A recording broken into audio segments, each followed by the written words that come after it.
O Islã, por ser a religião, que eu disse, defini no princípio, que é um sistema de vida, é um modo de vida, um conjunto de regras. Essas regras, para que o cumprimento dessas regras, para que o cumprimento de uma certa regra estabeleça a boa relação entre quem cumpre e quem os estabeleceu.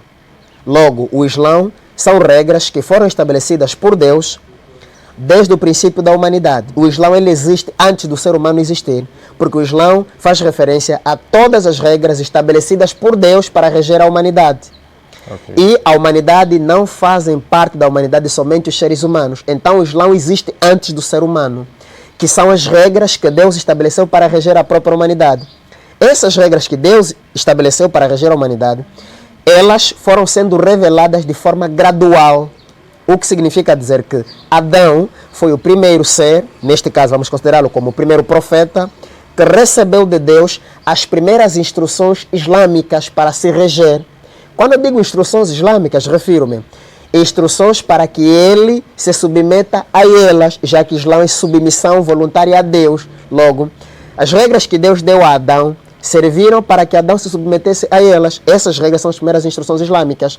E Deus, de forma gradual, foi revelando esses princípios paulatinamente à medida em que a humanidade ia evoluindo.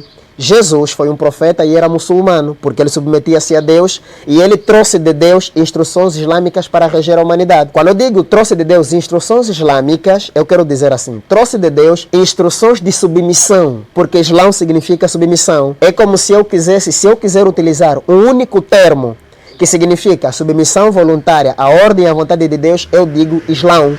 Porque Islã significa submissão voluntária à ordem e à vontade de Deus. Então, todos os profetas receberam de Deus instruções islâmicas para orientar o povo, de forma gradual. E o profeta Muhammad, ele é o último mensageiro que Deus enviou à terra. Sobre ele foi revelado a última parte do Islã e o resumo das outras partes que foram dadas a outros profetas. E a ele, ao profeta Muhammad, também foi revelado o Alcorão, que é o último livro que foi revelado por Deus ao profeta Muhammad, através do anjo Gabriel, para a humanidade, que os muçulmanos têm como livro de orientação.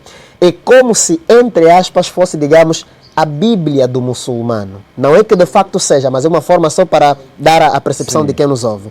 No entanto, é como se fosse a Bíblia do muçulmano, que é neste caso o Alcorão, que é a última revelação que foi dada depois de Jesus ao profeta Muhammad. É como se fosse, digamos assim, se nós temos na Bíblia o Antigo Testamento e o Novo Testamento, então digamos que o Alcorão é o último testamento.